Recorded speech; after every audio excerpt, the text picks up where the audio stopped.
It looks like the bottom is in. All of the altcoins are going up. It's not just the altcoins, Bitcoin, Ethereum, etc. as well. It seems like the crash is over. In this live stream, we are trying to cover this. We're trying to figure out what's actually going on. And is there potentially a bottom of this bear market that's lower than the current levels? Or is this it? Are we going to go up from here? Let's have a look at all the data. And again, welcome over here. Feel free to enter your questions in chats. Let's have a dialogue. Let's figure out what's going on. So this is Bitcoin. Bitcoin has crashed on February 6th. It went all the way down to 60K. Then we've got recovered. We got close to 70K. We got back down. And it seems like now things look good again, right? Was this the bottom? Should we now buy? Is the reversal in? There are several different models to have a look at. This here comes from the recent Glassnode newsletter, and it gives us different reference prices, the short-term holder cost basis, for example, or the true market mean, but all of those supports had been broken. The only support that's still standing is the realized price. Now the realized price is still not, we are nowhere near the realized price. When we actually look out and we check charts from this website here, Bitcoin Magazine Pro, you've got all kinds of interesting models that we can take for reference. And it gives us the balance price, the realized price, all kinds of potential indicators that tended to work well in the past. So the balance price is a price that looks at how did Bitcoin move based on its mining activity. And here we've got a potential bear market bottom of 40K.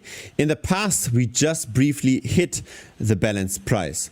So it tends to be a good indicator. The only issue with it is that sometimes it also tends to go down. So it's not necessarily the absolute bottom. This indicator is also now currently trending downwards. But in general, if we fall quickly enough to hit that balance price, it might make sense to buy quite aggressively. But again, we are not there right now. The issue again is that this price every now and then slightly goes down. This is different to the CVDD, so the coin value days destroyed bottom indicator. This monotonically increases. It never goes down, right? The balance price every now and then goes down.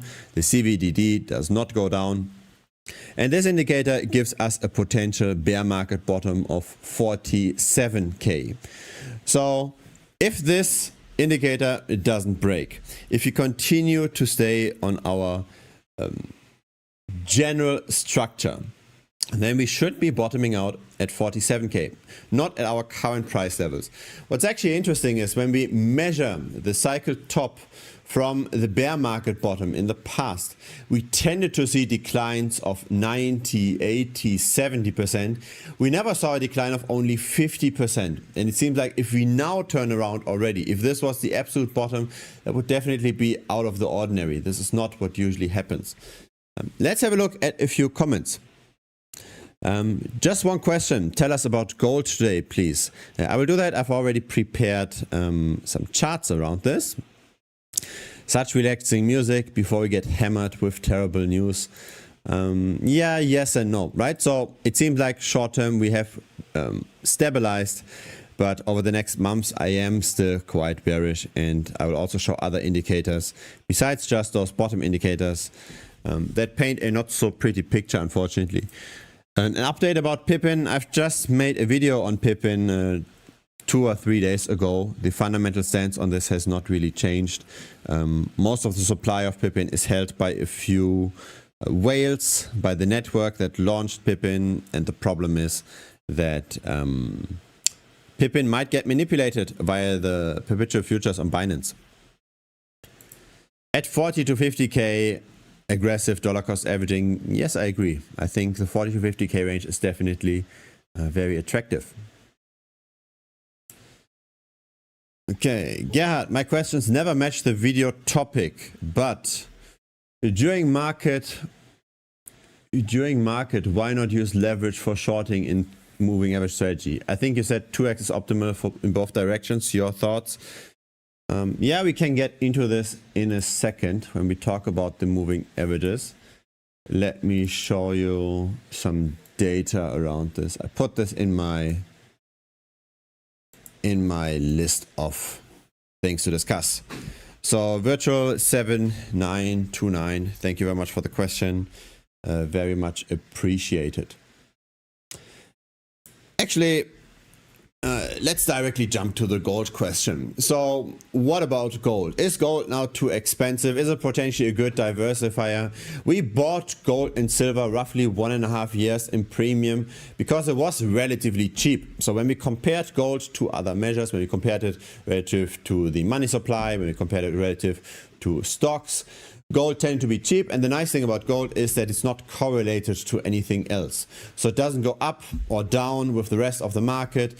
If the stock market crashes, gold can go up. When the stock market appreciates, gold can still go up. Gold also doesn't move in line with Bitcoin. And so if you want to have a diversified portfolio where things go up and down at different points in time, but long term they still appreciate, if you want to reduce our overall risk in the portfolio doesn't fluctuate that much, then gold is a good diversifier. At least it tended to be a good diversifier in the past. In the past it very much looked like it was cheap, but that has changed with the recent rally. Have a look at this. This is now gold relative to US money supply. And this is a very long-term chart. So it starts in 1959. This is where our money supply data starts. So what we have over here, the dotted line, that's the average ratio of the gold price relative to the monetary base. And based on this chart, gold does not look cheap at all anymore, right? If it was to go down to this potential equilibrium price, it could fall from here by roughly 47%. Now, how could it fall by that much? It could fall by that much because the price is going down or because the monetary base expands. But the monetary base doesn't expand that quickly, right? It goes up by roughly 6.8% per annum. And so this drop over here would imply an expansion of roughly the next 10 years. So really, the main driver for this to come back to equilibrium would be the price itself going down. Now, what I believe when looking at this chart is actually that this dotted line, the equilibrium price, overestimates how well gold long-term does. And that's because gold has no fixed supply. Gold also gets mined every year, right? It expands by roughly 2% per annum. That's the new supply that hits the market every year on average. And so when something expands by 2% per annum, we shouldn't expect that versus the monetary debasement, it keeps completely its value. We should rather expect that when the monetary base expands by roughly 7%, a bit less than that, right, 6.8%, and when gold expands by 2%, that then gold in fiat terms should appreciate by roughly 5%. Right, so 7% because of the devaluation, less the 2% that gold itself expands, so 5% of appreciation in US dollar terms year over year. We should not expect that the gold price expands by the 6.8% per annum. So when we look at this chart, we should not expect that this ratio stays stable. Rather, gold should underperform USM2. Now let's take this peak over here, maybe not the very top peak over here, but this one over here. And let's see how much so far it has gone down compared to the current prices. The answer is 49%, roughly 50%. That's over the course of 46 years. Let's calculate what kind of depreciation should we expect over 46 years if gold was to underperform on this ratio by 2% per year. So we take our 2% per year and we take this to the power of 46 years. What do we get? We get an expected remaining value of 39% or a loss of 60%. We have seen a loss of 49%, maybe when we take the tip top to the current price, a loss of 59%, and that's pretty much exactly according to our expectations. So if we were not to align the gold price chart with the US money supply, but actually the gold market cap, where we don't have the data unfortunately here in TradingView, but if we were to align the gold market cap relative to the market cap of US fiat currency, then the peak that we've seen at the beginning of the 1980s and the current peak, they would perfectly align. But the reason why they don't perfectly align here is because we compare the gold price versus the monetary base. But actually, gold devalues versus the monetary base, at least that's our expectation, by 2% per annum. And so those two peaks on the market cap chart would align perfectly. And so what does this tell us? It tells us that I don't think that gold is necessarily that great of a diversifier again. I do think that gold is rather expensive. The problem also with buying gold right now is that if we do not time the market right, if we just buy into gold now and then we want to wait it out, quote unquote, that we then have to wait for a very, very long time, potentially forever, to get our purchasing power back, right? If you bought in the 1980s and you just went on this whole train, right, you bought the hype, you never got your purchasing power back relative to monetary debasement, right? You would still need more appreciation. And that would then mean a new all-time high of gold relative to USM2. Now, what we are implying here with this analysis is, of course, that the financial system is not going to collapse, that the US dollar will still be relevant, that America will still be one of the most important powers in the world, that nothing fundamentally is completely going to shift. And that's, of course, potentially a strong assumption because the US dollar, for example, isn't used as a reserve currency that much anymore.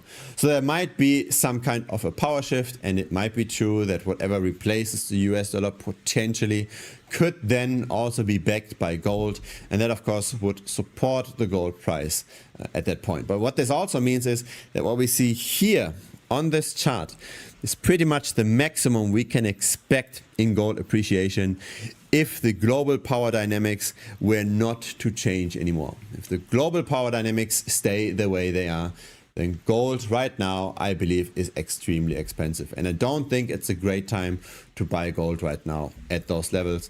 Unless, of course, you just buy a hedge. If you buy a hedge in your portfolio with a small percent, right, with like 2, 3, 4, 5%, a hedge against the general market collapse, that you've got at least some purchasing power in case everything comes crashing down. And of course, buying gold might make sense. But if you're now buying gold just for price appreciation to jump on the current momentum, I think that's very dangerous. I don't think that's the right thing to do. Okay, let's have a look at a few more questions. I hope this was useful. Let me know what you think about this as well. I'm Crypto Shield in Telegram. Can't believe I made it into a live. Keep up the good work, sir. Thank you, Mastercraft. Thank you, Crypto Shield. Nice to see you here. Today I've just entered a long on gold and a short on silver. What's your thoughts? I'm not really a fan of trading the gold to silver ratio. The two assets are very different. The same as Bitcoin and Ethereum is very different. Silver tends to have a bit more supply expansion over time. This is now gold relative to silver.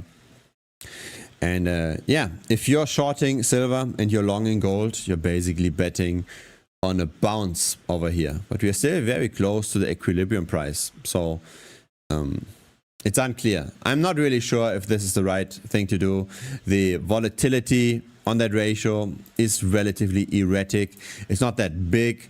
I'm not trading that pair. I don't think it makes a lot of sense. There was this idiosyncratic rally in silver that also has now come to a halt. I've talked about this as well. The picture in silver looks very similar to the picture in gold in terms of its valuation relative to the money supply. One more chart on gold here. This is gold relative to the S&P 500. It also tends to rather underperform. That's because the S&P 500 tends to keep up with monetary expansion, while gold tends to underperform. And yeah, I do not think that the risk to reward currently is worth it. Gold has only been more expensive at the end of the 1980s, and really betting on another extreme bubble to occur, I think, is not it's not very wise, right? It's not the most likely thing.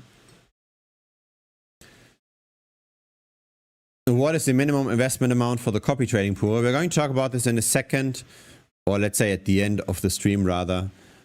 I'd recommend to have at least $10,000 in crypto in general to invest, and then the maximum to put into the pools, maybe 50% of that. because you still want to be diversified and own some Bitcoin, say native Bitcoin in general. And the copy trading pools do still have some risk. They have platform risk, they've got mispricing risk, right? Like on October 10th when we saw the flash crash. There are some risks with perpetual futures that are even beyond our control, where, you know, even if the strategy works really well, we might still lose because of outside forces. So never overcommit to the pool. But having, say, $5,000 across all pools, I think does make sense. You should be able to at least get your money back. At least if history is any indication. Kobesi letter reports retail investors buying the tech stock dip in masses. Do you think there's opportunity now for things like MSFT, Amazon, Meta? So yeah, so let's talk about stocks for a second. Microsoft, Amazon, Meta. In general, right? I am not really a fan of getting into stocks heavily right now, besides just for diversification purposes. This year is the stock market's valuation relative to the price to earnings ratio. It's now at very similar levels to the .com bubble. And yeah, we know what can happen afterwards, right? When the .com bubble deflates, prices go down. Subsequently, we had the global financial crisis. So even the .com deflation wasn't enough for the market. What we've got over here, that's the depression, right? The depression of the 1930s that subsequently led to so much pressure in various world economies that it led to World War II. It's hard to say whether or not from peak to peak we actually see rising PE ratios. There are some arguments for potentially long-term rising PE ratios, that maybe stocks should, over the long term, appreciate versus their earnings, because now more and more investments are being done in stocks. There's basically adoption of the stock market. Everybody invests in 401ks, etc. So there is that. There's also more and more support by the government for the stock market. There's artificial propping up of the stock market through monetary debasement whenever we crash. So the US dollar is less safe. So that's maybe why there's a flight towards the stocks. So there is a reason to believe why we could potentially be at a higher peak. That being said, still just looking at this long-term chart, right? Looking at a chart that starts in 1987, we're definitely not cheap in the stock market. So that's a potential problem with buying dips for the long term in tech. There's another problem. Have a look at the NASDAQ relative to the S&P 500. So this is now a chart of how expensive are tech stocks relative to stocks in general, right? So within the stock market, how expensive are tech stocks? What we see here, right, with the square, that's the .com bubble. So we had a quick acceleration of tech stocks. Tech stocks outperformed the rest of the stock market by more than 200%, and that got corrected very, very quickly. But then we also see how very long-term tech stocks tend to underperform other stocks. And we also see that even if there was an AI bubble right now, how the AI bubble did not accelerate tech stocks much more compared to regular stocks. So we don't see this quick spike. The valuations are high, but the momentum isn't that extreme that would tell us, okay, we will see a burst very, very quickly. If things are coming down, if the stock market was to sell off, it's probably going to be the entire stock market. It's not going to be just a .com crash. It might be labeled the AI crash, but I don't think that it will be just the tech stocks that will come down. Probably everything will come down because PE ratios are simply so high. Tech stocks, relative to regular stocks, they are expensive, but they did not necessarily appreciate as quickly as they did during the hype phases at the end of the 1990s. Now, what about specific stocks, right? So what about Microsoft, Amazon, and Meta? What I like to look at is always relative valuations. So we can simply enter those stocks in TradingView. So MSFT relative to the NASDAQ. Then we just check whether or not the idiosyncratic risk that we currently have with something like Microsoft is worth it. And when we just see this, right? When we see this chart, really, we didn't have any outperformance of Microsoft versus the rest of the tech market in the last 30 years. And we did see a dip that was above average, but it hasn't dipped as much compared to, say, the Steve Ballmer times. So we are not at a historical bottom, right? A bottom like this one over here. So things could potentially get worse, right? Microsoft could potentially fall another 40%. So I'm not really convinced to buy this just yet. Just regarding how much outperformance we might get. I think Microsoft just performs according to any other regular tech stock right now. And I think it's best to only buy it when it's really clearly cheap. Because the outperformance isn't long term, and because it's not clearly cheap right now, I wouldn't necessarily get into Microsoft for the long term. Let's look into Amazon. So it's Amazon relative to the Nasdaq 100. That's this chart.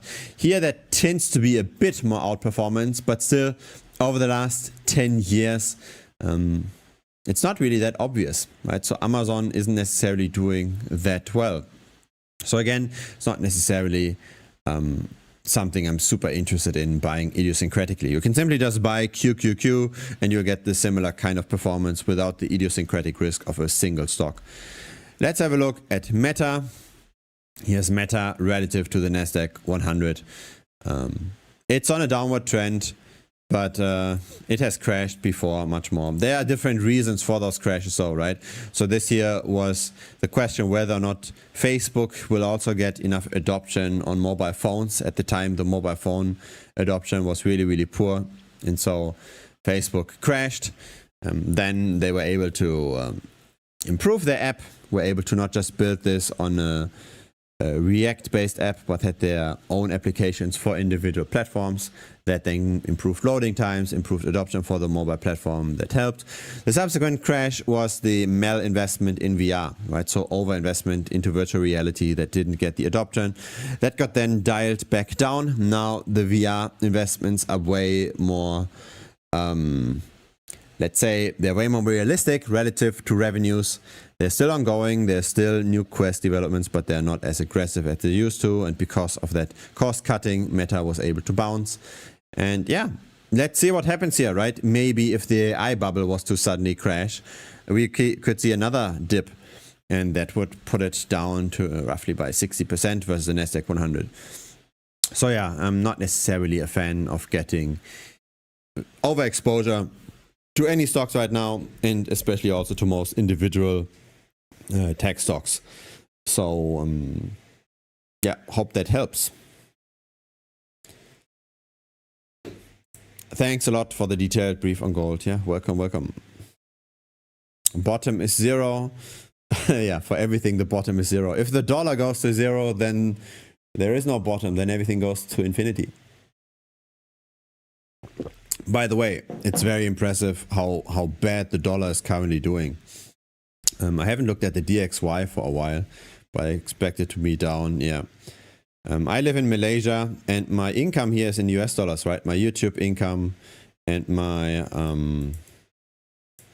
premium income, and I have expenses in Malaysian ringgit and in euros, and it's getting more expensive by the month. Let's have a very long-term look at the DXY, just for the fun of it. Check the equilibrium. Yeah, it's interesting. We are now very close to an equilibrium, right? So this was the DXY historically. So how strong is the US dollar relative to other fiat currencies? It's weakening more than the rest of the fiat world. The fiat world itself is relatively weak already, but the US dollar is even weaker. Silver top already in? Yes, I believe so. Let's talk about silver in more detail maybe in the next live stream. I think this time we've already talked quite a bit about gold.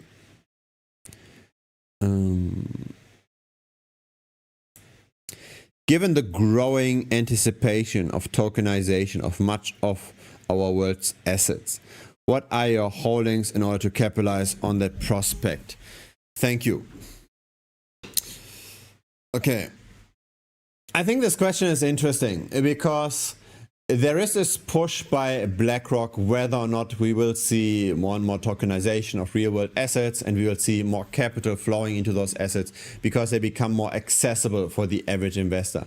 But I'm not actually that convinced that that's what's going to happen, because in the end, what it means when we tokenize an asset and we allow everybody to trade that asset, we completely bypass all laws regarding capital controls. We bypass all AML laws, right? Anti-money laundering laws. We bypass pretty much everything. And so while this can attract, of course, capital, because now people can invest into something that were not able to invest beforehand, it also brings potential instability into a market. And so that's why probably there was quite a bit of a pushback in the early days when Binance first started to offer tokenized stocks. Because just a few years ago, right, when Gary Gensler was still head of the SEC, he sued Binance for offering that. He sued Binance to tokenize stocks. Now that Trump is in office and he's got a more pro-crypto stance, of course, Binance relaunches that again. But that's a fundamental issue. Whenever we tokenize something, we take away all of the capital regulations that we had before that allowed people or did not allow people to invest in something. Insider trading becomes super easy when we tokenize something. And insider trading is just extraction from a market by a few people that have an unfair disadvantage. And that's, of course, a problem for the general masses, right? If the market itself is rigged, if the market is too much in favor of the few people that know a few specific points of information, and they extract that much value out of that market, that's at the expense of the general public. And so the general public will have less and less returns. Of course, a few people will have more and more returns. But of course, if that becomes too strong of an effect and the masses don't even generate enough returns to, say, offset monetary debasement, then it becomes less and less attractive to invest in the stock market. And that is a real effect. We see this, for example, in China. In China, we have a somewhat rigged market, right? The stock market isn't as developed, auditing isn't as developed, insider trading is relatively rampant. And so when we look at the stock market performance over the very long term, it's really not that great. And that's why everybody then invests into property. And so there was just overinvestment into property, and that's why in the end we got the property crash in China. There was just this only asset class in China that you could invest in that seemed to not have been that rigged, right? There wasn't that much insider trading, but that's the problem, right? The US does not want the US stock market to become unattractive. And so that's why I have my doubts that the tokenization of assets will become a super quick, super well-spread thing. There might be some advances every now, here and then, but it won't be a really broad thing. At some point, the regulators will put some stop towards too much tokenization. And especially when it comes to the tokenization of individual stocks, I do think at some point this will turn around again. Simply because long-term, it's very bad for the health of the capital market in the US. But yeah, so I am not trying to capitalize on that trend. I do think that this trend will turn around and that BlackRock is not correct on that trend picking up. Let's go through a few more models, right? We've talked about the realized price as a potential bottom for the bear market, 55K. We've talked about the long-term holder realized price, that's at 40K. Historically, we tended to even fall below that long-term holder realized price. We already talked about the balance price and the CVDD. All of those metrics give us somewhere values between 50 to 40K.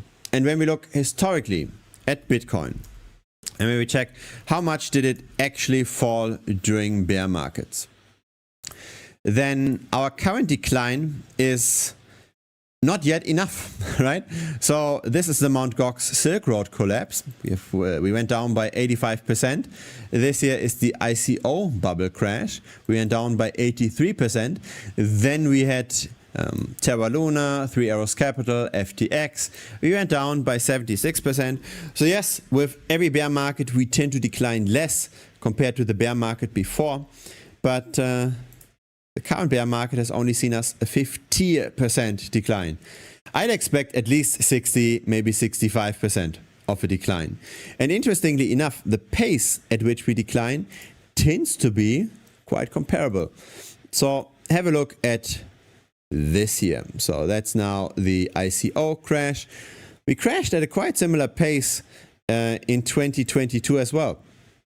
And if you overlay this to our current price decline, also, right, we are a bit behind schedule here, but still, it seems like the declines are comparable. Let's compare this with FTX and Terra Luna, etc. That bear market. So again, we take the measure of how fast we declined, how much we declined. We overlay this to our current crash. Pretty much just according to plan, right? If we are in a bear market, and it's very likely given that we've already dropped by 50%, we should expect more of a decline.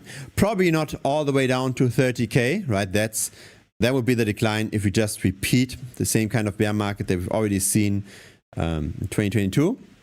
We might turn around a bit earlier, but seeing the 50K, seeing the 40K, I think is very realistic. If we go down to 40K, we'd be still at a decline of less than 70%. And in 2022, we lost by 76%. So 60 something percent, 65, 68%, I think is the minimum we go down in the bear market. And I do think this is a bear market, and I do think 40K is a very realistic price target for this bear market. So it very much depends, right? Should we buy this bottom? Should we not buy it? It really depends on your time horizon. If your time horizon is several months, I do not think this is the right time to buy. If your time horizon is just a few days, maybe weeks, then of course we could potentially rally a bit further. And we've talked about this with our moving averages, right? I try to time the market using the best moving averages. This is the 44-day simple moving average. I'm talking about this in pretty much every video, so I'm not going to talk about this in more detail in this stream, but we could easily go back to say 80K and we'd still be below the 44-day simple moving average. We'd still be bearish. So if you're currently buying this dip just in order to bet on a short-term recovery and then you're selling again at 75 or at 80K, I can totally understand that. I personally do not buy against the general macro. If I think the general macro is bearish, I'm not really a fan of buying any dips. I just want to have the time on our side, right? If currently the market looks rather bearish, then I think it's better to just be cautious and to just bet on falling prices. So what I tend to do in general is, if we are in a bull market, I buy the dips. If we are in a bear market, I short the tops. And so if currently we are in a bear market, if that's our fundamental thesis, then we should rather look for opportunities to short the tops, not necessarily to go against the general macro. Right, so that would be as if you were to try to short the tops in a bull market. If you buy the dips in a bear market, that's the same as shorting the tops in a bull market, but time is then against us. If the general macro is really not that bullish, then why should we try to buy bottoms like this? I think it's better to just be rather cautious and look for potential new short opportunity in case we do rally to our 75 or 80K.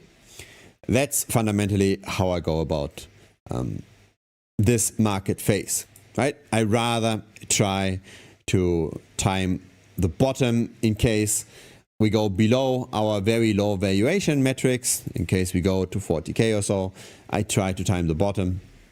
But outside of that, I just continue to get on the general trend. I really appreciate the deep dive, man. Thanks. Thank you for the nice comment, Rockdark 0440. Do you hold Ondo? No, I do not. I do not hold any altcoins right now. Bro, really? Bottom? Yeah, I said, right? It depends on your time horizon. Very short term, potentially over the next months. I do not think so. Show us your last trade, please. Yes, here's the last trade. This is shorting Bitcoin on our moving average vault. That's currently up 600K. So we started this vault in October of last year. We are up roughly 10%, a bit more than that, while Bitcoin during the same time period lost 43%. So measured in Bitcoin, we have roughly doubled our capital over the last 4 to 5 months. So yeah, that's the power of following the trend, right? Not just buying and holding, but actually taking advantage of what's happening very long term. It's actually more than what we anticipate. So our back-tested result is this one over here. That's for the 125 day, and this for the 44 day.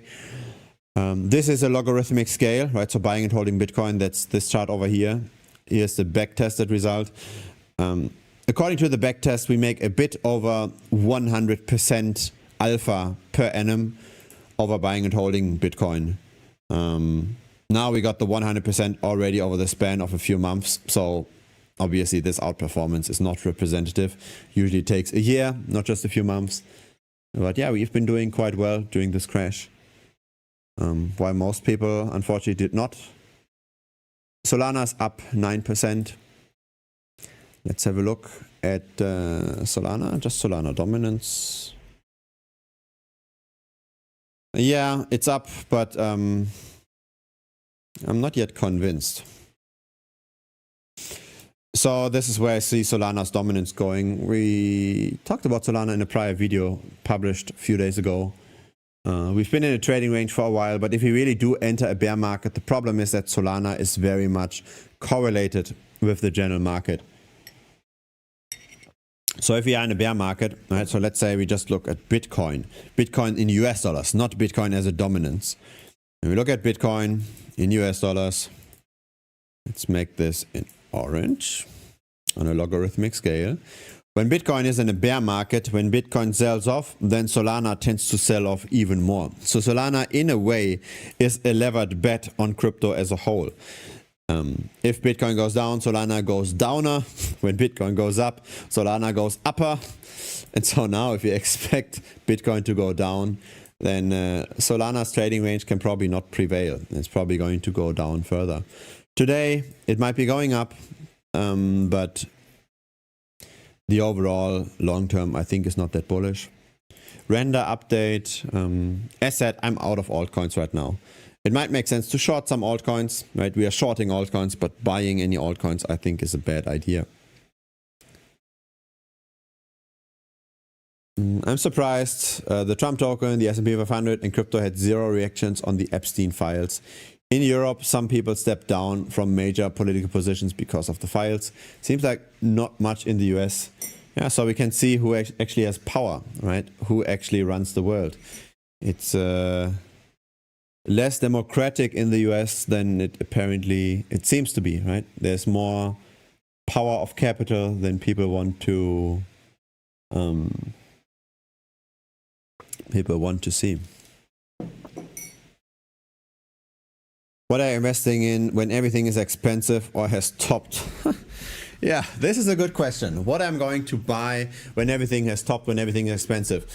Precious metals are expensive, stocks are expensive, and crypto starts to become cheaper, right? Once Bitcoin is at 50 to 40K, I'm definitely going to buy it, even against the general momentum, right? Even if we are below the moving averages in Bitcoin, I'm still going to buy the bottom for dollar cost average purchases for the very long term. If everything else is up, right? So if still the stock market is up, if still property is up, if still precious metals are up, and only crypto has crashed and crypto is close to the average cost basis, then I do believe it makes sense to buy. What am I currently doing? I am heavily in cash. So that means just fixed deposits, just getting my 4 or 5% per annum. That offsets the majority of the monetary debasement. Not all of it, right? We have 6.8% monetary debasement, but it offsets the majority of it. So I do not have to be invested that much if interest rates are relatively high. So that's a major position. And then for everything where I'm idiosyncratically exposed, I simply short the market. So I'm shorting the market in Bitcoin, but I'm also looking for shorts in traditional finance.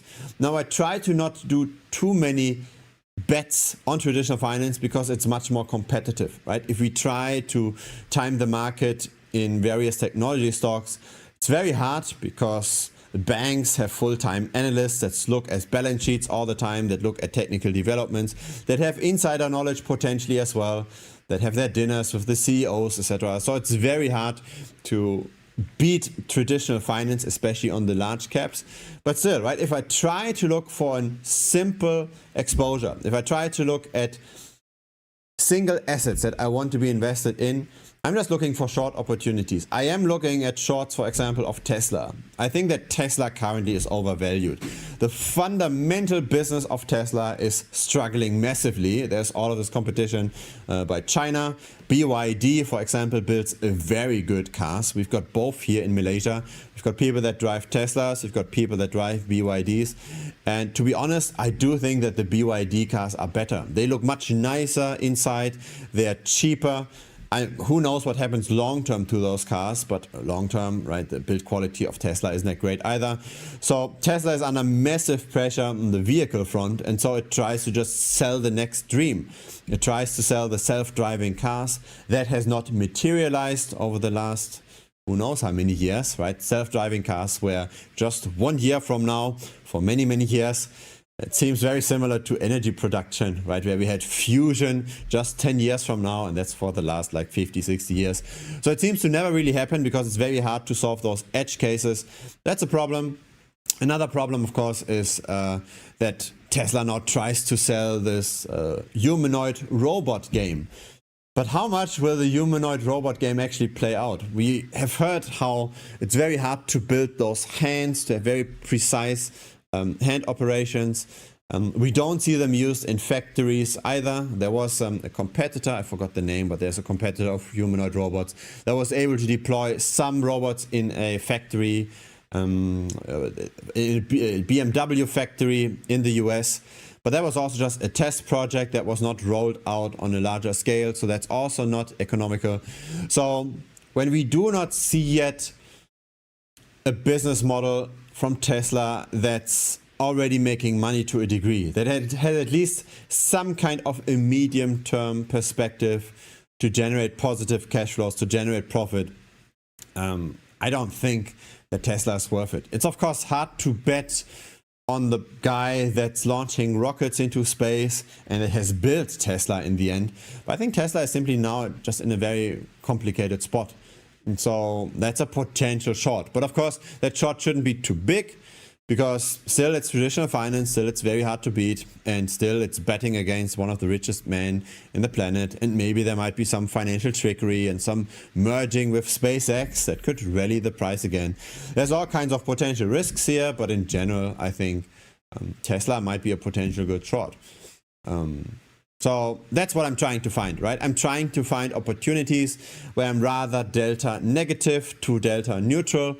And if then at some point one asset class becomes cheap enough, then I am buying that asset class. And it looks like that might be crypto in the near future. It's not. Right now, the best asset class is still relatively expensive, but the momentum is on our side. We are coming down, and once we are low enough, I think it does make sense to buy Bitcoin. Start to buy Bitcoin at 50 to then afterwards potentially 40K. That's my buying range. And I've been talking about this range actually for quite a while on this channel as well. So yeah. Hey Gerhard, you have my crypto YouTube at YouAreWizard Justin. Muted by mistake. I'm premium. Oh, sorry. Yeah, I will have a look at this. This might have been automatic blocking through my spam bot. If you have been commenting, say, on another spam bot at some point, and you say, hey, please remove all the comments with word ABC, and then my tool removed everything with ABC, then it also automatically blocks all the accounts that mentioned ABC, and maybe yours was included in that. I put this in my to-do list. I will start to have a look at this and unblock you. If we drop to 40K and then the stock market crashes, is this possible? Yes, it's possible, and I do think that it will have a bad impact on crypto as well. Right, just have a look at Bitcoin's price here at the bottom. Let's take the Nasdaq 100 at the top. There's obviously some kind of correlation, right? They tend to bottom at the same time. This here was COVID. They tend to top at the same time. Here again is a bottom. Now this time crypto is selling off a bit faster than the stock market does. But in general, the two assets tend to move in the same direction at the same time. That means if crypto, or let's say Bitcoin, reaches the 40K and subsequently the stock market was to crash, then of course Bitcoin could go even much further. So that's a potential risk that we take, right? Nothing is free of risk, even if we buy Bitcoin below those levels that historically worked well, right? The realized price, the long-term holder realized price, all of those models, they break down in case the Shiller PE ratio suddenly goes down to 20, because we really don't know what happens to crypto when the overall market crashes like this. Bitcoin has been created here, right, at the beginning of 2009, and it started to get real price discovery in 2010 with Mt. Gox. So that's the fundamental issue, right? We've never really seen a contraction of risk on assets, and unfortunately risk on assets are correlated with crypto. When the Nasdaq 100 crashes, then Bitcoin crashes as well. So there is no guarantee that we will see the bottoming of a bear market at those levels. I simply think it's a good risk to reward once we buy between 50 and 40K. Because if the AI bubble was not to pop, and that's very much possible, right? The AI bubble might never pop because it's not propped up that much by retail investors. It's propped up mainly by technology companies, and technology companies accumulated a lot of cash during the last years, and they deployed all of that cash into AI. So if that just continues running and the AI valuations stay where they are, and the technology companies do have a strong interest in that not coming down, then we might never really see that crash. We might simply just see those elevated valuations for a long, long time, not appreciating. And if we wait, say, for 5 to 10 years at the same kind of valuations, and then the monetary base goes down by 6.8% per annum, right? So if the US dollar devalues by close to 7% every year, and we just stay at the same US dollar valuation for 5 to 10 years for AI companies, then the valuations are suddenly healthier again. So it's all just a matter of how much upside is there versus how much downside is there. I do not think there's a lot of upside for technology stocks or for AI related investments because the prices are already that high. But that doesn't necessarily mean that the prices have to come crashing down. The prices can just stay at that current level for a long, long time, and then the US dollar might debase over the next years, and then valuations become realistic again. So that's actually my base case. I think that's the most likely scenario. If we don't suddenly start to rally much further, I think that's the most likely thing to happen. Because let's have a look also at the following. I found this actually quite interesting. When you look at the DXY and you look at its performance over the last year, right? The DXY lost roughly 11%.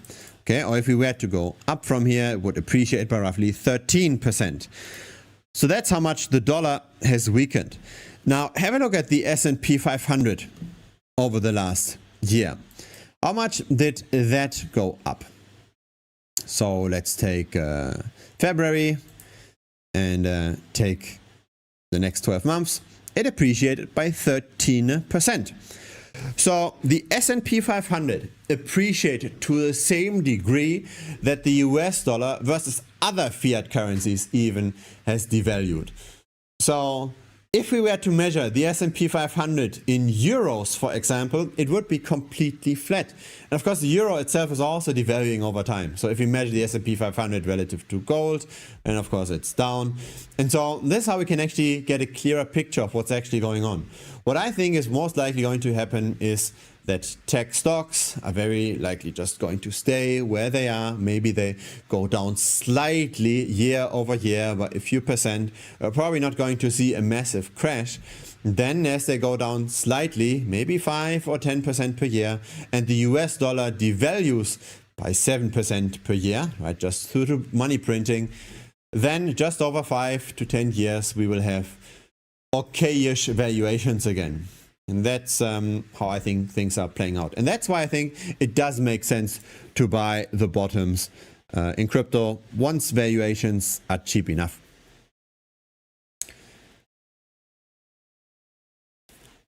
last year you had a parallel white curve drawn in your Bitcoin chart, which I remember correctly marked the top. Could you show us this please again? If you have it for the bottom. So I think it's the chart for BLX. The issue with that chart is, so this is actually not parallel. Those are just two curved lines that, interestingly enough, connected the tops and the bottoms relatively well. The issue with BLX is it doesn't update anymore. So for whatever reason, this index has stopped updating in August of last year. But yeah, the tops align pretty well. We did anticipate the sell-off in October of last year. By the way, what I recommend you to do, in case you've never done this, have a look at other crypto YouTubers, the crypto YouTubers you currently follow, and check what did they actually say in October of last year. Were they bullish or were they bearish? And then have a look at the same kind of content over here on this channel, of course, and then compare, and then check whether or not you want to follow a certain influencer still. Have the same look also for other, I think it's always the turnaround points that are interesting, right? So let's say the bear market bottom, where your favorite influencers bullish or bearish at the time. So just check out the videos at the time of various people and see whether it makes sense to follow. But yeah, this is, I think, an interesting chart. We can draw something similar for Bitcoin. I'm not sure if we have. Let's see if I've got a curved line here. No, I do not. But we can, of course, just do this together right now. So we have our curved line. The problem, unfortunately, with the Bitcoin chart, even though it's more recent, right, it's still updating. The problem with the chart is I don't have as much of the very early data. So this data only starts at the at Q3 2011. But still, it's probably good enough. Let's figure out where those bottoms align relatively well. Let's include the COVID crash. Let's include the early data. It's it's almost a miracle, right? How those, with just a curved line, how those bottoms and how those tops align pretty well. So I think this is pretty good. All right, so we have almost everything in here. I think this is best. Now we've got COVID in here. We've got everything quite nicely aligned. If we just take that potential bottom, then if we were to crash tomorrow, we'd fall to $52,000. So that would be the potential bear market bottom according to this chart here. Now, this might not be perfect, right? Because we have seen adjustments to similar approaches in the past. There is the Bitcoin rainbow chart. I got adjusted every now and then. There are all kinds of logarithmic regressions that have changed. So here, let me show you what I mean. This here is the Bitcoin rainbow price chart. In the early days, we didn't have this purple area over here that was just added after the bear market was more severe than people anticipated. Also, we see how this particular chart overestimates the cycle top in 2021. So many people were actually waiting for at least 100K in Bitcoin and were not able to sell the top at 70K. So approaches like this, they are nice entertainment. They can work to a degree, but I would not be surprised at all if we actually were to fall below the 52K. There are other approaches like the 200-week 200-day moving average, right? So, or the 50-week moving average. If we take the 50-week SMA, so let's just add a moving average, simple moving average. We are now on a weekly chart. We add 4 years, I believe it was mainly. The 200-week moving average. That's the one that we want to look at. The 4-year moving average, basically. Historically, it used to be a very nice bottom indicator. So just have a look at this, right? We bottomed out after the ICO crash over here. We also bottomed out quite nicely, just shortly fell below it during COVID. And then came the big surprise after FTX and Terra Luna. Suddenly, what used to be a really, really nice bottom indicator stopped being a good bottom indicator, and we went below that for several months by quite a bit, right? So by 33%. So models that used to work don't necessarily have to work in the future. And in the early days, people said that Bitcoin is very unlikely going to fall below the 4-year moving average. And the reasoning behind this was that Bitcoin halves every 4 years, right? So the newly issued supply of Bitcoin gets cut in half every 4 years. And because of that, there's the 4-year cycle. And because of that, we get a rally every 4 years. And because of that, we should also stay above the 4-year moving average all the time.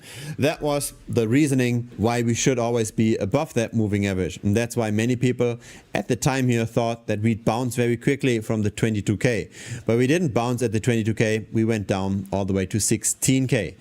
And so this is then the big question, right? If you rely too much on a single model, then you might not continue to buy at those levels, and you might give up, and you might think that whatever worked in the past doesn't work in the future anymore. And so then you're missing out on the very best bull market that subsequently followed, right? If you continued buying, you had the chance of making, just in Bitcoin, more than a 7x.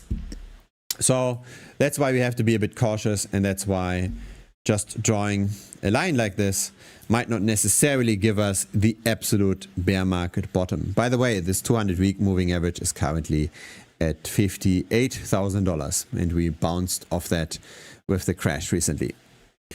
Thank you for the question, Patrick. I think this is a very, very good question worth discussing.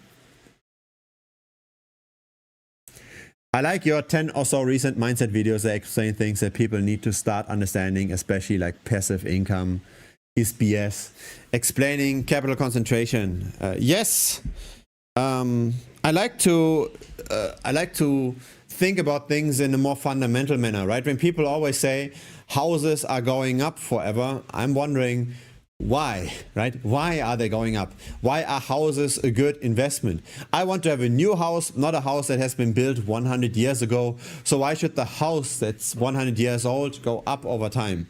And so then you start figuring out those things with monetary debasement. Then suddenly it makes sense why gold over the decades goes up. It makes sense why the S&P 500 over the decades goes up. And then it makes sense to make all of those relative valuation assessments, right?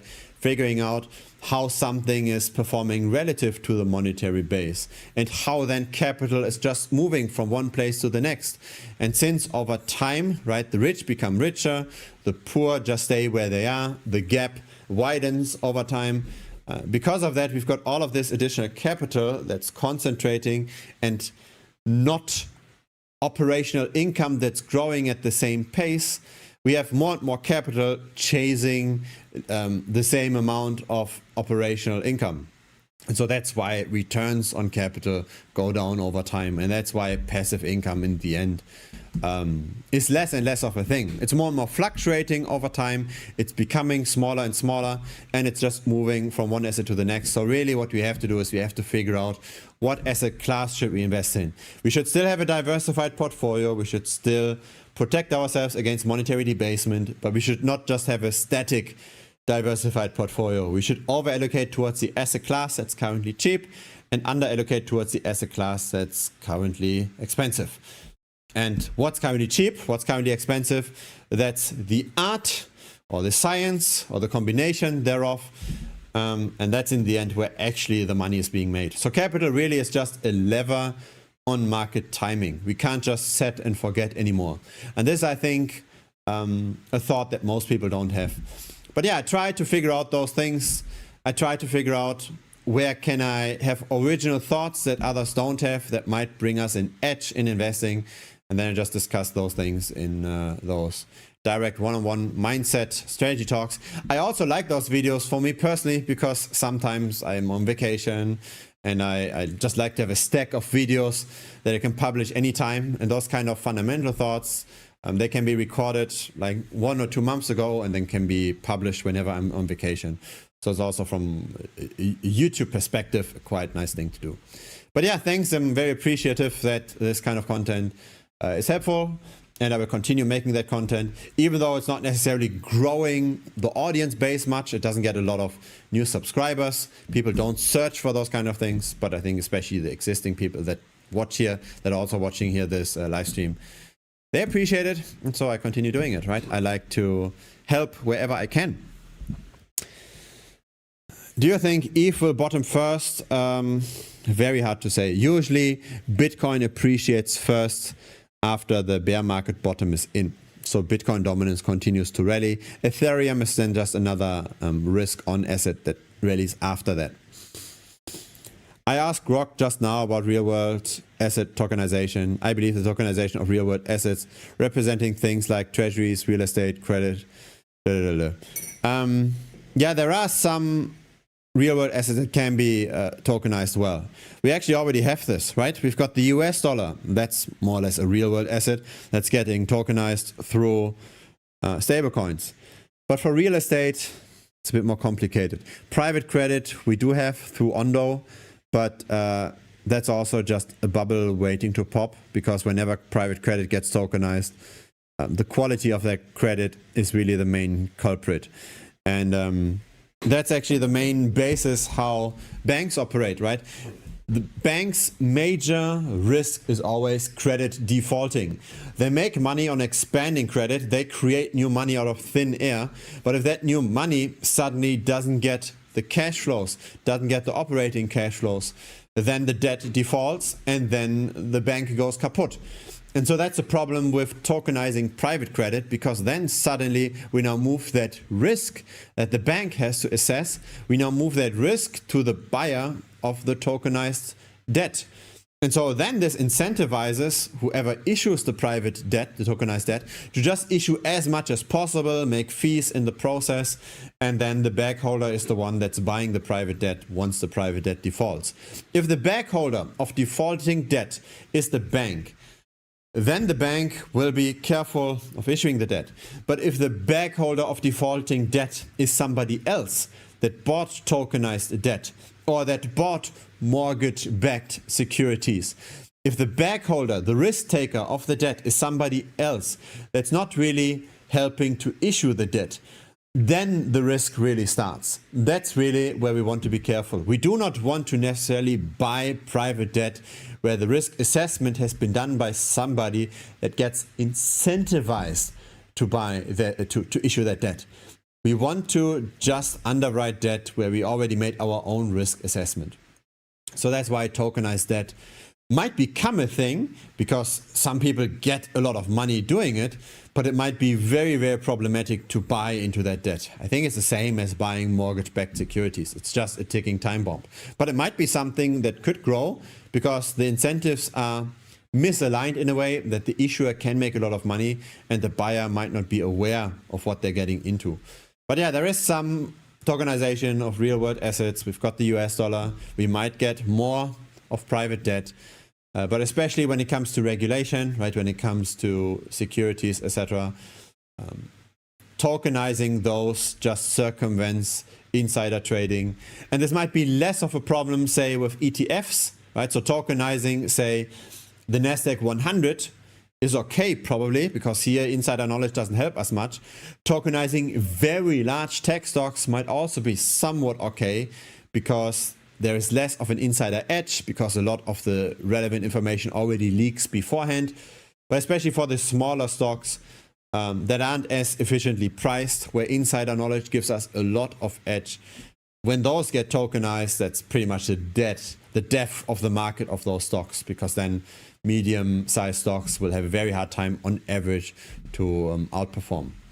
So that's why I don't believe in real-world asset tokenization for smaller stocks, especially. For the major stocks, it might come.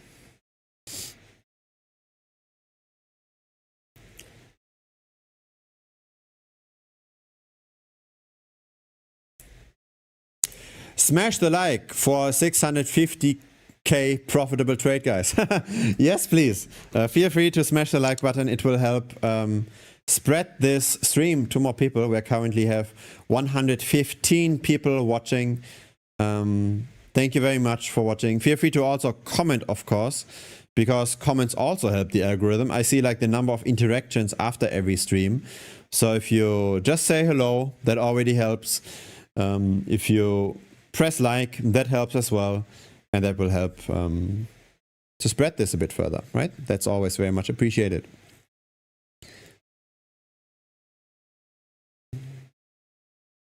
Hit the like if you like trades that make overall $500,000, guys. Yes, thank you very much, Harry S.O. Sassy. Harry So Sassy.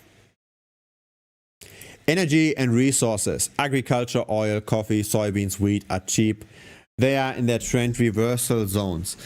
Yeah, there is a bit of a problem with those commodities, and that's the financing. So I haven't looked at this for a while actually, but roughly 10 to 15 years ago, all the instruments that we had for agricultural commodities were extremely expensive. The same as, for example, if you want to bet on volatility, right? If you want to bet on the volatility index going up. And those kind of ETFs have very high costs. And then the question is always, is our expected value of appreciation, right? Do we expect the probability of appreciation and the degree to which it will appreciate high enough to offset the cost? So I have to look at into this in a bit more detail. Maybe if you have a few ticker symbols, feel free to comment them down below, of various agricultural commodities where the fees are not 4 or 5% per annum, but where they're actually reasonable. And if that's the case, if we can actually now trade oil and wheat and pork bellies, etc., and say chocolate, right, or coffee, if we can now trade those relatively inexpensively, then I might consider actually getting into those assets. But if we have a ticking time bomb, right, if the time is ticking against us, if the funding rates are very, very high, I'm still very cautious betting on those markets. But in general, right, it might be an opportunity. I haven't looked into the prices in detail, again, because I haven't found proper instruments to bet on those prices. But if you do, feel free to comment ticker symbols and I'll put them in a file afterwards, and then I will have a look at them and check if the funding makes sense, if the financing costs of those instruments actually are good enough to potentially worth entering that market. But yeah, my edge right now at least isn't strong enough to offset very high funding costs. BYD doesn't have a CEO who has a contract to pump the income to exit with a specific bonus. Yeah, but I still like to bet on fundamentals of something, not necessarily on those small little details.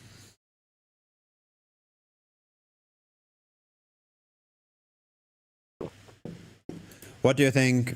Is Bitcoin leading the S&P 500? Potentially, right? We know that prices are very expensive right now. Bitcoin did not lead during the COVID crash though. During COVID, stocks sold off first and then Bitcoin sold off a week after that, interestingly enough. The spillover effect was quite slow. If you were in altcoins, would you sell to buy lower or hold from here? I would short them.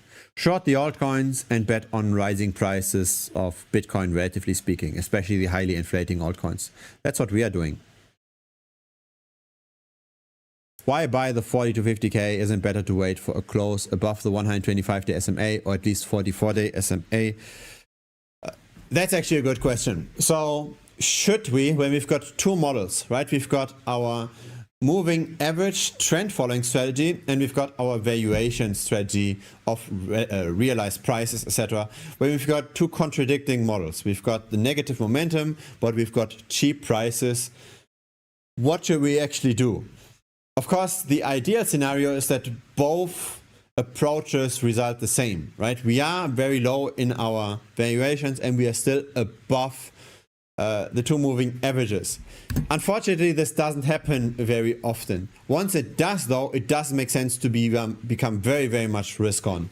So what I tend to do is, I've got my trend following strategy, so I simply just bet on the moving average irrespective of valuations, and then I've got my part of the portfolio where I dollar cost average into Bitcoin.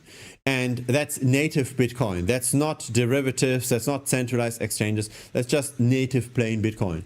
And so what I do is basically I then have two opposing positions. I've got one position where I just bought Bitcoin and I forget about this. I've got another position where I'm shorting Bitcoin, where I'm betting on the current trend. So I will be more or less neutral during those times. Now, if we fall even further and further and things become cheaper and cheaper, I will dollar cost average in more and more with the native Bitcoin. And then I might be net delta positive. So then I might actually get more exposure, and when Bitcoin goes up, I make money. If we just start to be below the cheap price, and I do think that there is still room to fall further, right? So let's say we are at 50K, and I think there's a good chance we go to 40, potentially even 30K. Then if we just started to enter the 50K mark, I'm probably still delta net negative because of the trend following. And then as we go lower and lower and lower, I dollar cost average in more and more and more until I am delta positive. And so then I'm already delta positive because we're that cheap.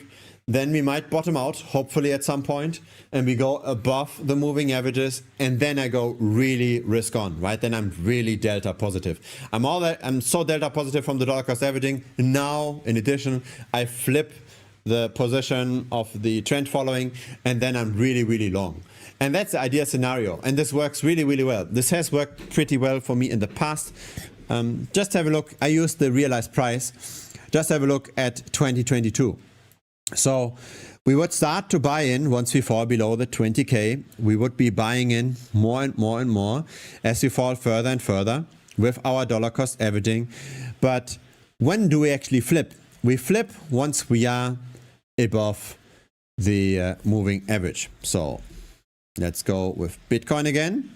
Let's add the moving average lines. I used the 125 day at the time, or rather 120, because I've updated the back test. But yeah, I would start to buy in at around, what did we say, 20K, right? So that was here. In this area, I would start buying every now and then, even if we are below the moving average. I'll buy even further in as we are still below the moving average, but we are below the realized price. So I want to have long-term exposure with native Bitcoin. And then once we hit above the 125-day moving average, or at that time the 120, very similar though, then we go really risk on. And that's still early enough to get plenty of upside, right? So if we are below the realized price, usually we have dropped by at least 60-70%, and then we have a multiple X return from that, and then we are fully in the market. So that's the ideal scenario. We want to ideally be below the realized price, below those cost bases, and at the same time above the momentum indicators, above the moving averages. That's the ideal scenario. This is where we should go most risk on. If we don't have both indicators flashing green, then of course we have to be a bit more balanced in our assessment. I quickly want to talk about the potential tops. So there are different approaches to measure, right? Because in the end, what we are looking at is always risk versus return. We already assessed the risk. If AI stocks are not going to crash suddenly, probably the worst case for Bitcoin is 30K. But we might already bottom out at 40K, and it might make sense to start buying in at 50K. That's at least how I personally navigate this market. The question then is always, how much could we go up from here? So what's the potential risk? Let's say we buy at 50K. What's the potential reward that we get versus that risk, right? When we buy at 50K, and we could still go down to 30K, and nobody's perfect, right? We don't even know if 30K will be the bottom, right? Anything could happen. But let's say we buy at 50K, we say our risk is to fall down to 30K. What is then our potential upside? What's the reward? What's the risk versus the potential reward? And that's why I like to look at the top indicators as well, even if we are currently in a bear market. There is the top cap indicator. It monotonically increases. It looks at value days destroyed. It looks at how many transactions are being made. That's currently at 647K. That's a potential top. The problem is with this indicator, it did not hit in 2021. It overestimated the top by 2x roughly. So we should at least cut this prediction in half and give this a, say, 320K top at maximum, right? So probably below that. There's another indicator which I think is a bit better. It's the delta top. The problem with this indicator is that it's not monotonically increasing. So every now and then it goes down, and that's not necessarily great. Here, our potential reward is 250K. So that's interesting, right? So we buy at 50K, we might get a 5x back in the best case. That's the delta top.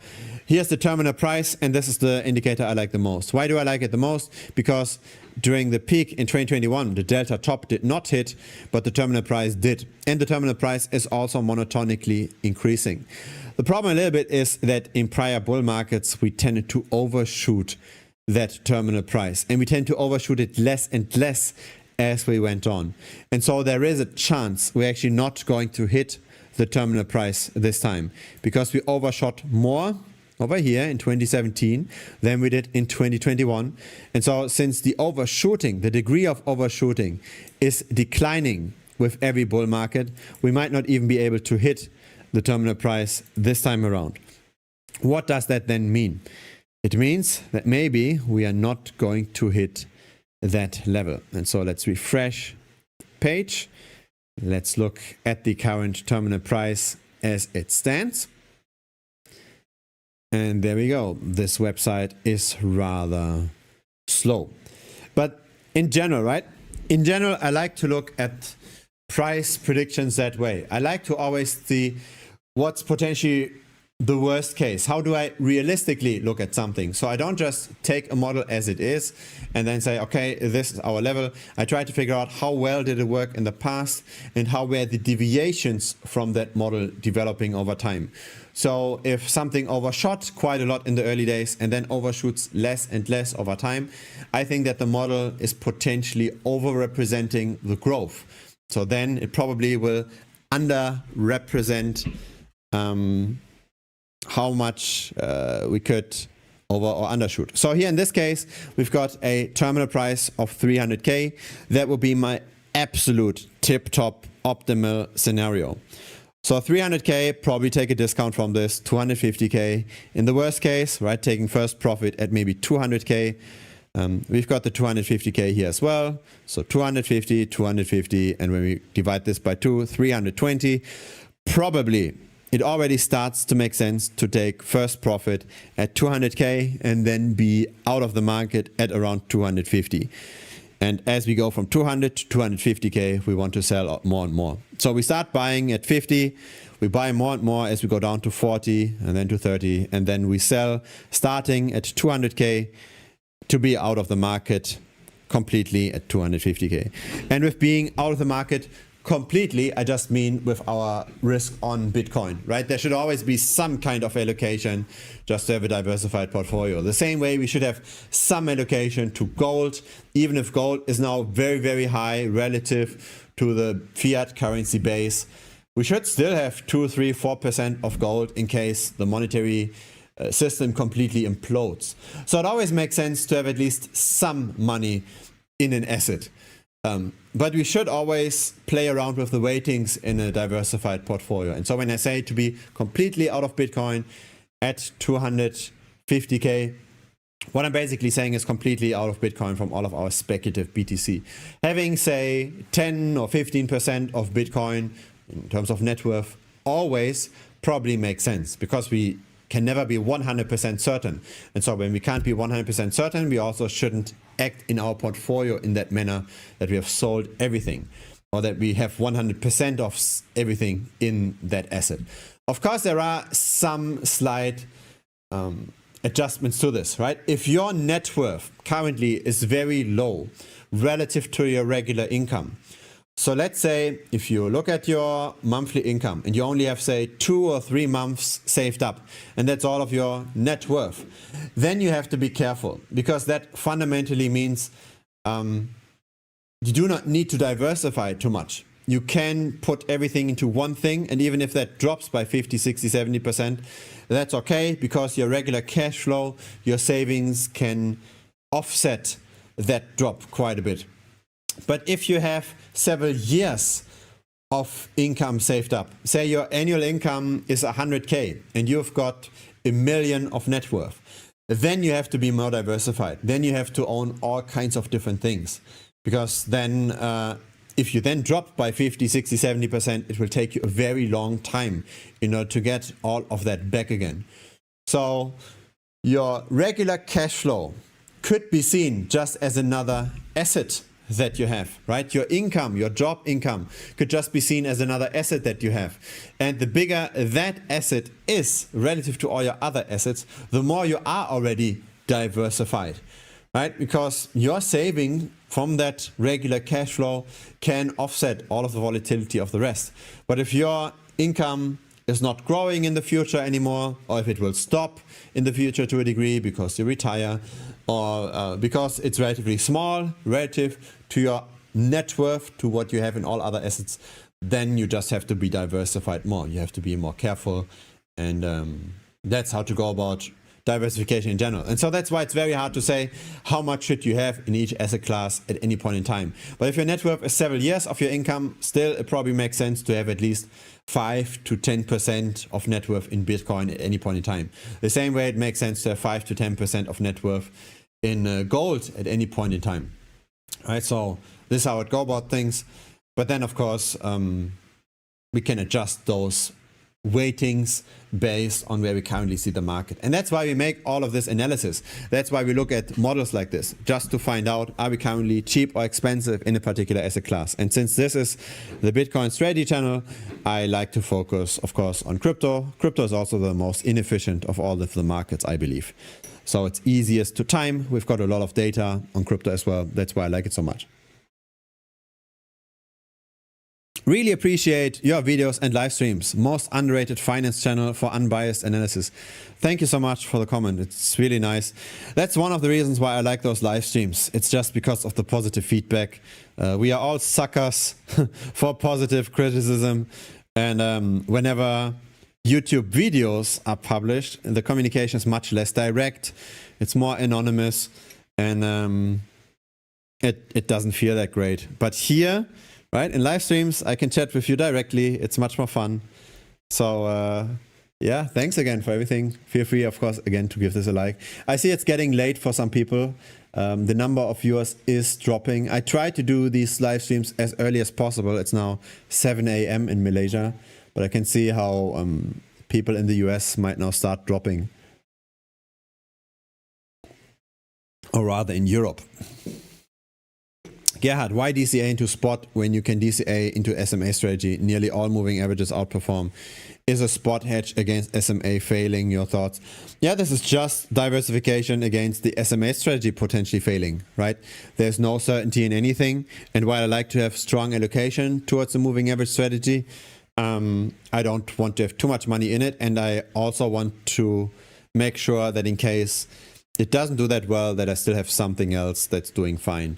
And I want to have, in case, for example, with the moving average strategy, right, when we have exposure to decentralized finance applications like Hyperliquid, I want to make sure that I've got some spot Bitcoin that's held as native Bitcoin on a ledger that never goes away, right? Where I really have the Bitcoin and where I'm not just betting on the Bitcoin price.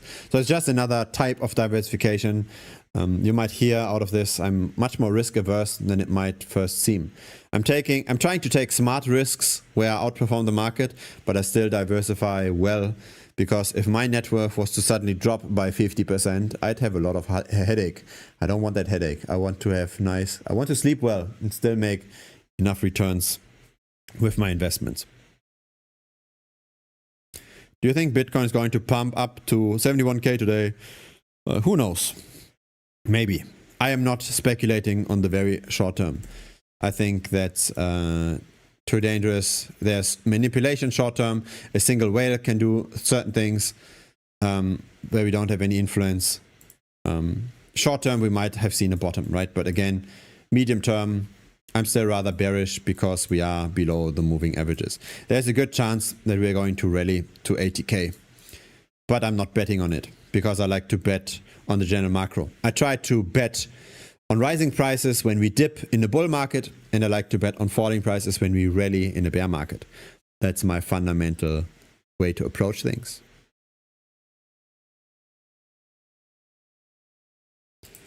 Are you wearing the reindeer suit? I was actually waiting for that comment. I've got a little bull mask over here. If that's not worth a like, I don't know what is. Unfortunately, this bull I think is not as pretty as the bear costume, but I don't think I have to wear it too often. Once we actually do enter a bull market, then I'll buy something better. But yeah, I needed to buy both, right? I can't just have a bear costume. That's the one over here. Can probably see it better on the other camera here, over there. All right, I've got this one. That's pretty. I like that a lot, and I will wear this again. The bull costume is probably not the best. Even today is positive. We shouldn't zoom too much into the recent and rather bet on the general trend. That's how I personally do it. Yeah. The only reason I clicked was because of the suit. I hope you did not get a disappointed, Jungle Boy. Bro, we don't care about Bitcoin. We just want to see you in the suit. There we go. I anticipated already what you're going to write. I'm not just good at predicting crypto prices. I'm good at predicting comments. Gerhard, appreciate the general mindset videos a ton. All of those videos together have more value than many paid courses. Yeah, thank you so much. I will record more of them. I enjoy doing them as well. Planning to buy a bigger house, maybe not a good investment financially, but good for life quality. I can actually talk about this a little bit. You have to consider always, especially if you've been living in a very small place, say a small apartment, and you then want to upgrade, you have to consider not to upgrade too much, because there is actually marginal negative utility to a house. So I've got my wife, I've got 3 kids, and I've got a domestic helper living with us, and our house, roughly 500 square meters over 3 levels, is already at the edge of being too big. The problem is, once your house becomes too big, everything becomes anonymous. So if you like to be around your people in the house, if you like to talk to them, if you like to be around them, then it's good to have a house that has the optimal size, that's not too big, because then you bump into them, you talk to them. If you have a house that's too big and everybody's always in their own room, then yeah, it's like you have to call them if they come to dinner, or you scream through the house to get them to come. It's not necessarily optimal. So there is marginal utility. When I see those big mansions that are being bought by influencers and by stars, etc., I always think I wouldn't want to live there. Even if I had the money, I wouldn't want to live there, because you never really meet the people that you live with. And yes, they might be good to throw a party, but then you just might to go to a party that owns that kind of house. It's not really great to live in huge mansions. There is marginal utility to this. So when you upgrade your house, yes, it might not be the best investment, but buying property might also not be the worst thing right now. At least there's not a huge bubble in it. At least I don't see it. And you might be able to refinance it once interest rates go further down. So it's in the end, it's still a lifestyle thing. If you can lever it up relatively well with a lot of cheap debt, that's always the best, right? That's how property investments in general make money. You have a lot of debt that devalues over time at a quicker rate than what the monetary the monetary debase. So basically what's happening is you pay maybe interest of 3 or 4%, the value of the dollar drops by 7% per annum, and the delta that you make, right, the debasement minus the interest payments, that's actually what you're going to make in return. So if you just measure house prices versus the monetary base, over the very long term, they actually underperform by roughly 2% per annum. Very similar to how gold tends to underperform by 2% per annum over the decades. But if you look at how people make money with property. It's because they have only 10% down and they've got 90% debt, and the debt only costs 3% per annum, and the dollar devalues by 7% per annum, and so they make 4% on 90%, right? And the 10% is just debt capital. They put in the 10% equity, but the 90% that they actually have, that's what makes in the end the money, right? It's say a 4% delta in this example times 9, that's 36% on the equity that you put in. 36% compounded year over year, of course, is quite nice. So this is actually how you make money with property. Make sure if you can pay the monthly payments very easily, if your cash flow is super stable, and if your financing rate is very, very low, that you take on as much debt as possible to take advantage of that devaluation of the debt over time. And of course, make sure that you don't buy too much of a house that in the end you'll have to scream in order to get your children to come to dinner, that you're not living isolated lives. Yeah, this is probably something that many people don't tell you when you're buying houses, especially not the property agents that want to sell you the biggest house ever. You mentioned you're in Malaysia. What are the pros and cons of moving there from your experience? The price level is extremely low, so your purchasing power goes through the roof. You're living very well here. If you like driving cars, it's very cheap to add petroleum. The roads are quite nice to drive on outside of rush hours. It's very family friendly. You don't have the drug problem that you might have in Thailand. So there's a lot of advantages to this. The only real disadvantage of being in Malaysia is that earning a living here locally is pretty much impossible if you want to have a good life, because the economy, comparatively speaking, or at least let's say salaries, are very, very low. So whatever way you have to gain purchasing power, be this through the internet here, or be this through capital you've already acquired and now you just have capital returns that you use, basically you're retiring, right? If you've got some kind of outsized source of income, Malaysia is great. If you want to generate income here, it's much, much harder. I would not necessarily recommend that. If you just want to make money the easy way, and if you want to heads down, go to work and build a career and make your first capital to potentially build wealth with, I would recommend the tougher cities, right? The cities where you're really just focusing on career. I used to live 12 years roughly in Hong Kong. And so in Hong Kong, that's where I built my career. This is where I had an IT management job. I saved a lot of money from that IT management job. On the side, after my main job, I also did a side hustle. I would program for a small company. I would get an hourly payment for that. So I had 2 to 3 jobs at the same time, saving as much as I could, living in a small place outside of the city center. And this is how I gained my first capital that I would then invest mainly in Bitcoin at the time when it dropped. And so that's how I made my first money. And that's probably the easiest way. So you want to be in a country with very high income, where the expenses can also be high, but where you simply just buckle up, where you don't want to necessarily expense much, where you live super frugally for a while to then, once you've got the capital, move to somewhere where you don't have to work locally. So that was my personal plan, and it worked out beautifully. So what kind of places can you use? You can use any kind of metropolitan area. You just have to be okay to live frugally in a small apartment outside of town, and ideally you don't yet have a big family at that point in time. So Hong Kong works, Shanghai works, Dubai works, Singapore works, Zurich works, Luxembourg, New York, maybe London. And of course, very important is that you've got some kind of skill that's compensated well, right? You don't want to be in those places just driving the taxi. You want to work in IT, you want to work in banking, you want to work in strategy consulting. You want to do something that gets compensated highly in those places. You're going to work 80, 90 hours a week through multiple jobs potentially.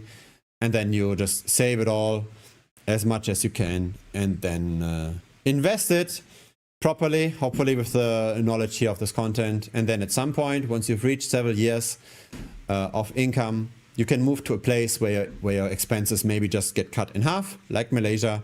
Suddenly You don't just have 5 years of expenses saved up, but you're suddenly doubling it by moving to a cheaper place. Now you've got 10 years saved up, and that's already very close to retirement, right? If you then still have a remote income source, maybe the side hustles that you did in the past, that's what I did, then you can just live there, right? You've got parts of your expenses saved from your capital, your 10 years of expenses, right? So that makes roughly half of your expenses already covered. And then you've got your passive income, or then you've got your active income through remote work, and then you're covered. So that's, I think, a pretty good approach to go about things. In general, right, I always think once you are roughly close to 20 years of expenses, then you are retired. Then you don't have to anymore do the active income thing. And yeah, there's obviously the problem with lifestyle inflation. There's the problem of growing the family, of getting more and more expenses that way. So even you might consider yourself retired when you're single. Once you have a family, suddenly your 20 years get cut in half again. But that's life, right? That's also worth working for in the end. But that's, I think, in general, a good life planning approach. You try to make as much money as possible in an expensive place where salaries are high. You live super frugally. You invest this wisely and aggressively at the beginning. And then once you are at a certain point, you just move to a low-cost country and try to make the remainder of your income via something active that's remote. And then use the rest with your capital base and supplement that way. Of course, you could do this arbitrage directly. You could try to move into a low-cost country from day one. You could move to Thailand as a single, party every night, and make your money remotely. But the problem is that usually remote jobs tend to not pay as much as local jobs in those expensive cities still. And so that's why you probably will take a longer time to accumulate enough wealth to be able to relax a little bit. So that's why I don't like this digital nomad lifestyle from the very beginning of a career, because you're probably not going to be able to save 80% of your income unless you're really, really good at attracting very high paying remote jobs. Then of course, feel free to do that. I think it's a good way, right? It's a good way to reduce expenses to live in a country that's comparatively cheap.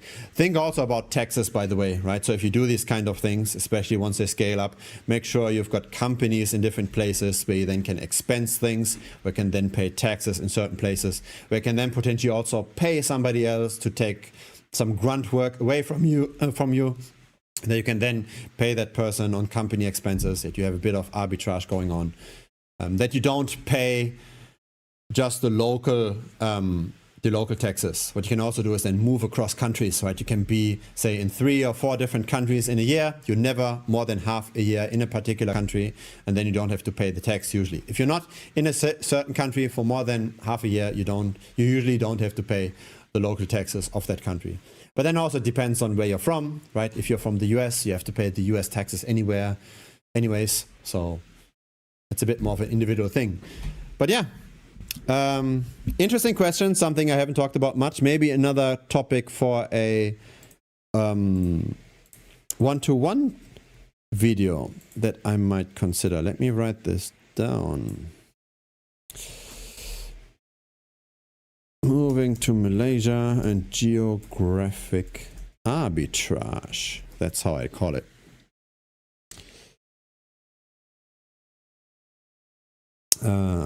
We still have 100 people watching, still going strong. Thank you so much. When do you think the bull run starts? After we have bottomed out.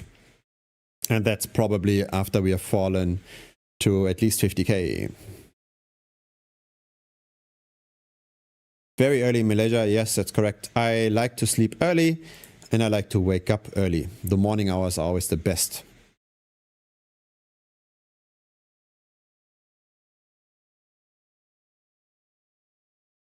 I get the idea on investing on assets which aren't correlated between them to prevent big swings, but doesn't that limit the upside quite a lot? No, it does not. It does the exact opposite. What you're doing is you rebalance your portfolio. So whenever you've got a diversified portfolio, you are able to then buy the bottom by selling the thing that's currently expensive and buying the thing that's comparatively cheap. So you are able to take advantage of price drops. If you do not have a diversified portfolio, all you can do is you can buy the price drops with your cash flow. But that's it. But if you've got a diversified portfolio and crypto suddenly crashes by 70% and you still have some gold on the sidelines and you sell some of the gold to buy Bitcoin, suddenly those moves matter.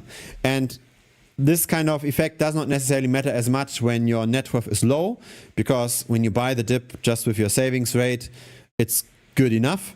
But if your net worth is several years of your income, buying the dip with your cash flow isn't really going to cut it. It's not going to move the needle. But if you've got a diversified portfolio and you've got things that aren't highly correlated, you can now sell the thing that's expensive with several years of your income and buy the dip with several years of your income. Something you could never do just with your cash flow. So that's why you want to have different asset classes. It's not just to reduce risk, it's to give you the optionality to buy something that has crashed a lot. If you have everything in just one asset class and then asset class crashes, you can't do anything. You can't really buy the bottom besides with your cash flow. And that's only working if your net worth is not yet big. It's a bull suit. Yeah, I think it's good enough, right? A bull suit.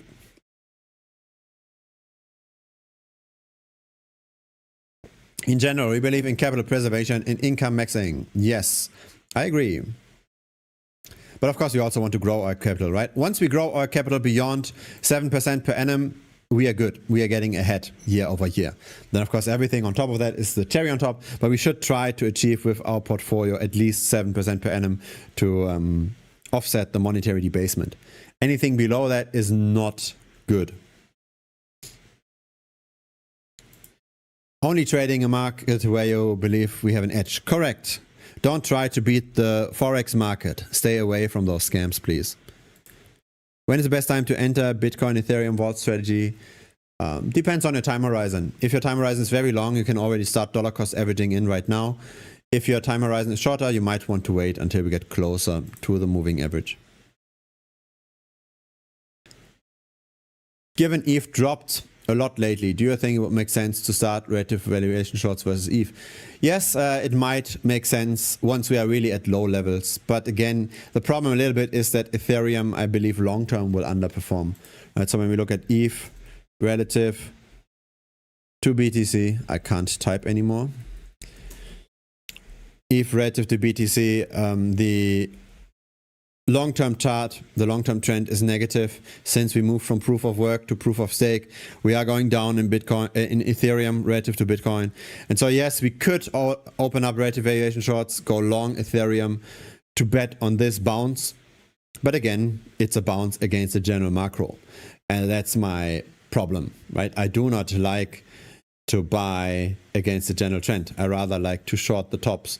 So I might close some of that position of Ethereum shorting once we are at the bottom here, but I will not necessarily go long Ethereum. I'll just wait until we go short Ethereum again once we are at the higher level here.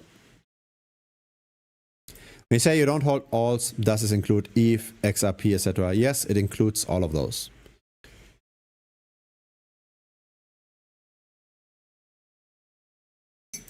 Yes, we think all season is after a massive Bitcoin rally, which we believe is only possible if we fall another 20 to 50%, then go up 8 to 10x. Correct.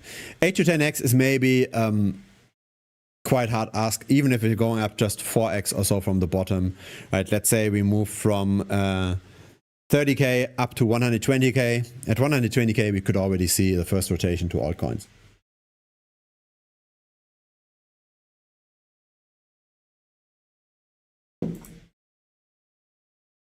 Bullhard, yeah, not going to change my name that quickly. Do you believe that the crypto markets have been massively manipulated, including Bitcoin? There is manipulation, but it's mainly in the smaller altcoins. It's too expensive to manipulate Bitcoin. It's too liquid. That's why using the moving averages for Bitcoin is so useful, because the trend is your friend and the trends tend to prevail. And yeah, we've been quite happy with that, right? The problem really, the fundamental problem, in case you haven't seen this yet, is that we do not see any money flowing into the market anymore. Since October of 2023, the stablecoin market cap relative to the money supply tended to go up, and that stopped in October of last year. So no more money is flowing into the space, and that makes sustained growth in crypto prices unlikely. And that's why, besides just the moving average strategy, I believe there's a good chance we go below the realized price. There's just no money coming in. So my base case here, this is the stablecoin dominance, right? My base case is this here, that we might see a bit of a rally in Bitcoin, a bit of a relief rally, right? Those two, the stablecoin dominance at the top and the Bitcoin price, they are negatively correlated. When the stablecoin dominance is low, that means the market is very much risk on. All stablecoins have been deployed. Crypto tends to be at a local top. When the stablecoin dominance is high, that means we are at a potential bottom. We have risen now a lot in stablecoin dominance. More and more people got risk off. And yes, we might get a bit more risk on again. We might see a bit of a bounce, but I do think that there's a good chance that stablecoin dominance will hit the 16% again, as it did during prior bear markets. And so, yeah, a decline in stablecoin dominance and a subsequent increase would indicate a slightly rallying price in Bitcoin with a subsequent crash down. That's my base case. Appreciate the live stream. I appreciate the comment. Thank you, Steve. Everybody that comments, even if you just say hello or thank you or appreciate, whatever it is, it helps the algorithm. And of course, if you haven't liked yet, that's also very much appreciated. It will help more people tune in. And thank you for the 105 people that are currently watching.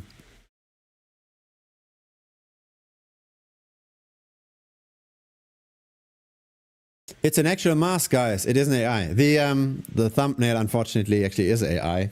I think the mask is not pretty enough to be put on a thumbnail. But yes, I do have a mask.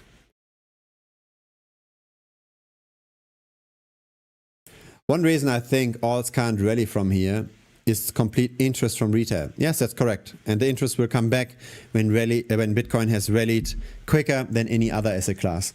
Interestingly enough, the average investor is always interested in the asset that has risen the most. You might have noticed how people around you talk about gold and silver recently, and how last year they talked about AI stocks. It's always the thing that has already risen that gives the attention. And so Bitcoin has to rise for retail to start buying the altcoins again. That's my thesis.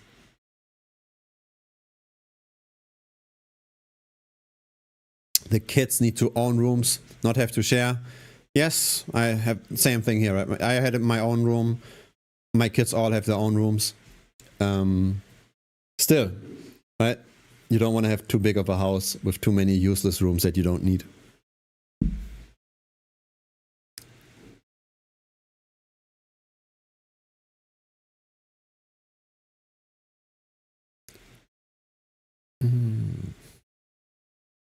Watching from Norway here. Greetings to Norway. Many Norwegians here. Yeah, I also have seen a lot of Norwegians from Premium. So I can always see whoever signs up for the Premium membership where the credit card is coming from. And I also see the nationality for people in Telegram that joined the Premium Telegram groups once starting the chat. So yeah, Norway seems to be, interestingly enough, very popular. Same is true for the Netherlands. So Netherlands and Norway. I don't know where this is coming from. But greetings to Norway. Appreciate you being here. What's your experience airdrop farming? I don't do airdrop farming. It's too risky for me for too little payoff. There's too many airdrop scams, and I don't like to expose my capital to platforms where I do not know if I can trust them. And there's no way for me to vet this properly. If you put in enough time and you don't have a lot of capital, you can probably make quite a bit of alpha from that. But not really a fan of this once you have to grow a bit more capital, like the hundreds of thousands or even millions of dollars. Germany is an underrated holiday destination. Yeah, maybe. I still like Asia a lot. I've been in Asia for a long, long time. Germany is still nice, but The visit is okay. Living there, it's not my favorite place to live. Unfortunately, not anymore. I don't like the weather. Thanks for your videos, Berhard. Finland here and Scotland here. Yeah, okay. So we are through with all the comments. Thank you again for watching. We are now at 2 hours of a live stream. I think this is long enough. Feel free to also, in case you haven't watched the entire stream, to then watch the summary. So I will cut out all the empty space. I will cut out all the M's. There will also be clips. So I'm now asking my editor to clip various portions of this live stream that will be published over the next days. Thanks again for all of your support. Looking very much forward to seeing you in the different YouTube videos. And see you next time. Cheers.